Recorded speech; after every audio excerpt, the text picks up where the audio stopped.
오늘도 어지러운 세상 속에서 인사를 드려보고 있는 크립토 마토입니다. 지금 보시는 영상은 주말 동안에 텍사스 와코에 있는 한 주유소에서 흑인들이 들이닥쳐가지고 ATM 기기를 통째로 훔쳐가는 장면이 또 포착이 되기도 했었습니다.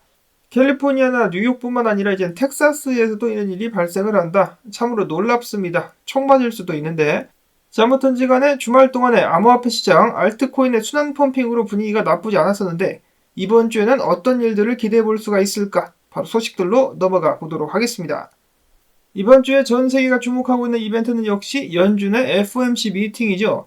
한국 시간으로 11월 1일부터 미팅을 시작해가지고 11월 2일 새벽 3시에 금리를 상승할지 동결할지 결정을 하고 발표를 하게 되겠죠.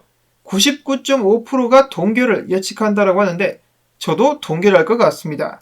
금리는 이미 한계치에 다다른 것이 아닌가 하는 생각이 드는 가운데 이번 주 11월 2일 기대를 하면서 지켜보도록 하겠습니다. 이에서는 최근에 바네크 투자 고문이 보고서를 통해서 밝히기를 비트코인을 도입한 엘살바도르는 금융 중심으로 아메리카의 싱가포르가 될 것이다 라고 극찬을 했다라고 하는데요. 자, 1990년대 자본 투자와 이민을 통해서 성장했었던 싱가포르, 엘살바도르도 같은 길을 걷게 될 것이다. 엘살바도르는 이미 달러를 법정 통화로 쓰고 있고 기후와 환경이 좋고 아름다운 해변과 훌륭한 커피도 가지고 있어서 많은 사람들의 관심을 받고 있다. 달러와 비트코인을 법정 통화로 채택하고 있는 엘살바도르는 비트코인을 국가 핵심 산업으로 육성하고 있다. 그들은 또한 비트코인 채굴도 진행하고 있는데 바로 마그마 채굴, 이 마그마 채굴을 통해서 엘살바도르는 향후 5년 안에 축적한 비트코인들을 통해서 국가 부채를 모두 상환할 계획까지 가지고 있다라고 합니다. 그리고 엘살바도르에서 있었던 두드러지는 변화 중에 가장 중요한 것은 무엇입니까? 범죄율이 90% 이하로 최근에 줄어들었다는 것이죠. 시민들이 행복해하면서 나이프 부켈레 대통령이 다시 한번 재선을 할 수 있지 않겠느냐라는 기대감이 나오고 있습니다. 지금 상황으로 봐서는 그가 어렵지 않게 대통령 자리를 유지할 수 있을 것 같고요. 다음으로는 암호화폐 자산운용사 비트와이즈의 분석가가 최근에 이렇게 밝혔습니다. 거시경제와 자산 공급 및 수요에 대한 충격이 예상되는 만큼 더 많은 기관들, 투자 전문가들 중에 3분의 2가 비트코인에 더 많은 자산을 분배할지 고려를 하고 있다. 금의 투자가 제한적인 반면 비트코인은 고객 포트폴리오에 알파를 더할 기회를 제공한다.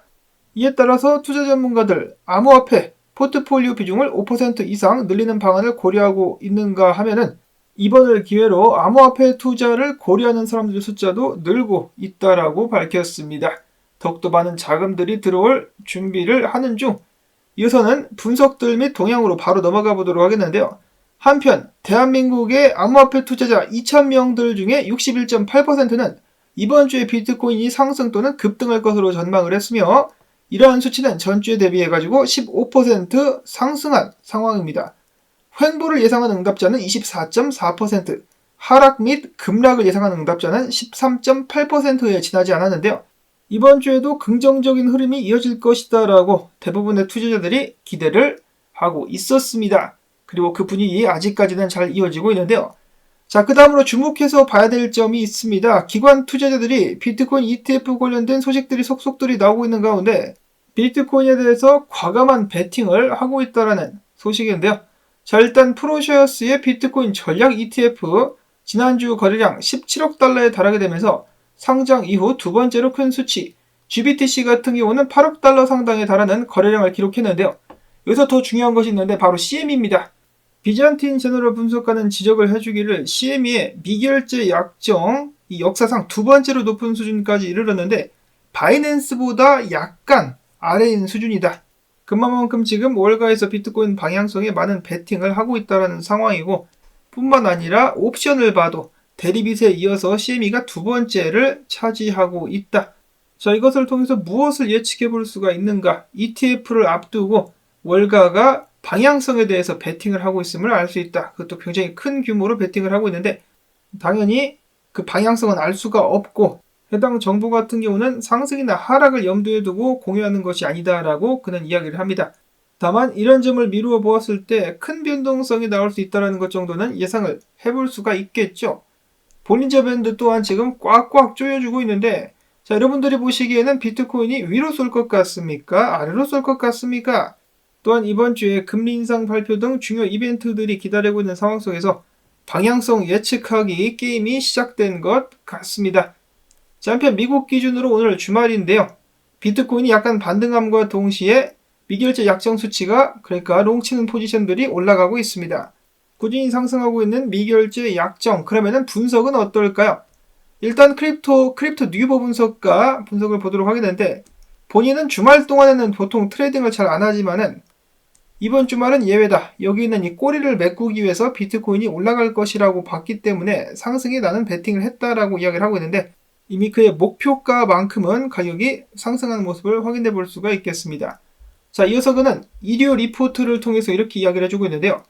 미국의 연준 금리 인상 발표와 비농업 일자리 숫자 발표가 동시에 있는 주다.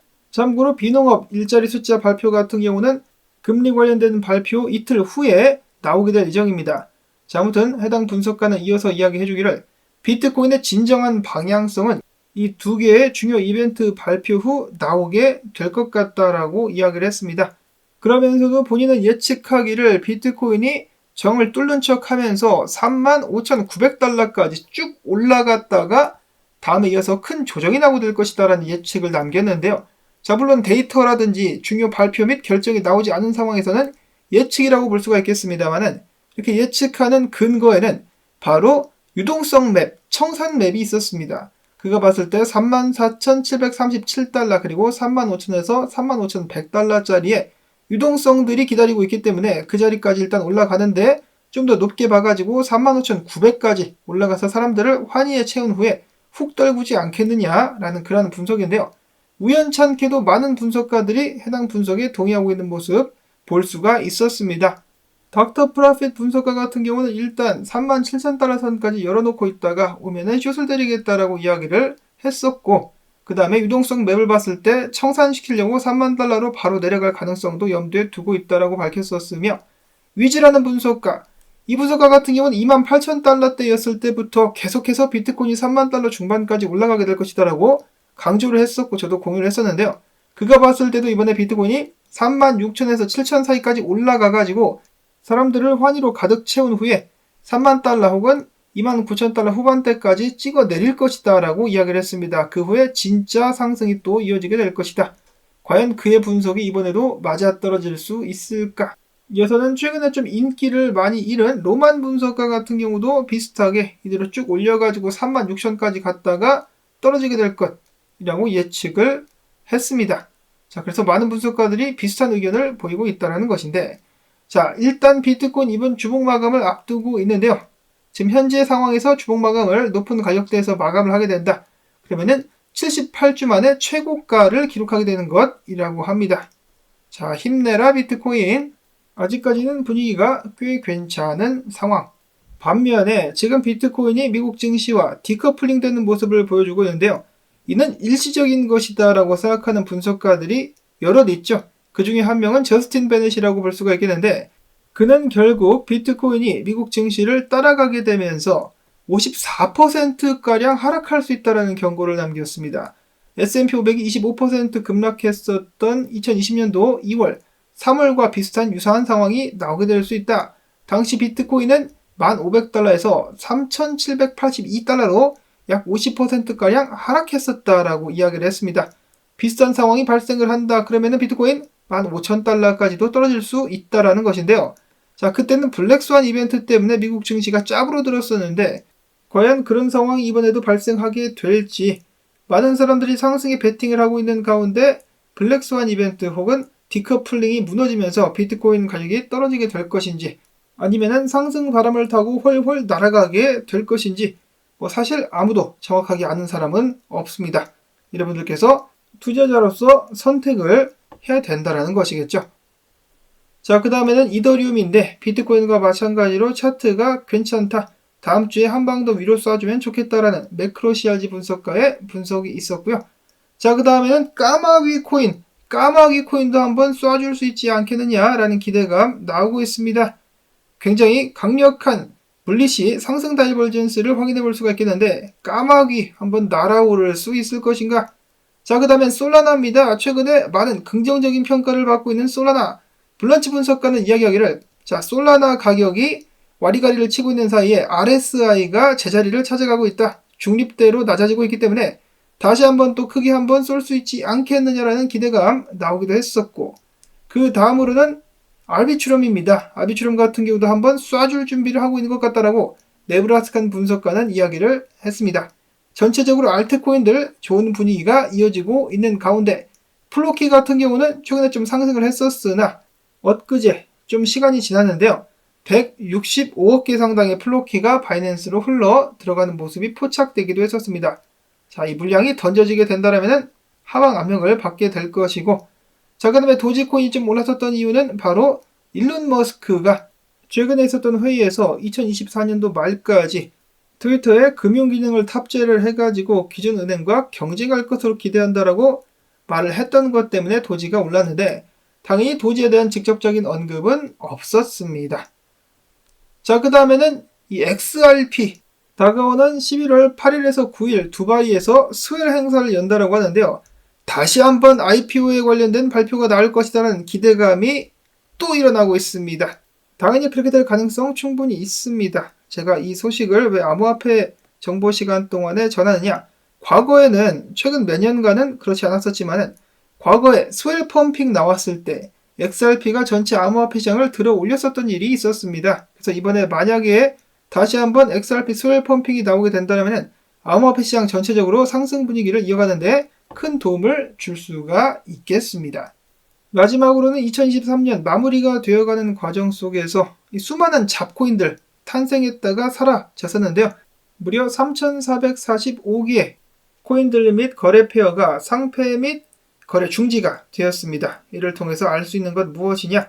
특정 코인에 투자를 할 때 장투를 할 것인지 단타를 칠 것인지를 정한 다음에 투자를 들어가는 것이 현명하다. 쓰레기 코인 잘못 들어가가지고 물려버리면은 영원히 복구가 안 되는 수가 있기 때문에, 특히 상폐가 되지 않았다 할지라도 고점 대비해가지고 가격이 크게 떨어진 코인들이 굉장히 많이 있죠. 그렇기 때문에 존버 및 장투 코인들은 신중하게 선택하실 수 있기를 바란다는 말씀과 함께 오늘 영상 여기서 인사를 드리려고 합니다. 이번 주 주요 발표와 함께 비트코인은 과연 어디로 향하게 될까요? 기대를 해주실 수 있기를 바라면서 도움되셨다면 토마토밭 일당 주기 광고 영상 한 편만이라도 마지막까지 틀어주기를 통해서 채널 지원을 그리고 지지를 꼭 부탁드리면서 저는 다음에 새로운 소식 가지고 인사를 드리도록 하겠습니다. 안녕히 계십시오.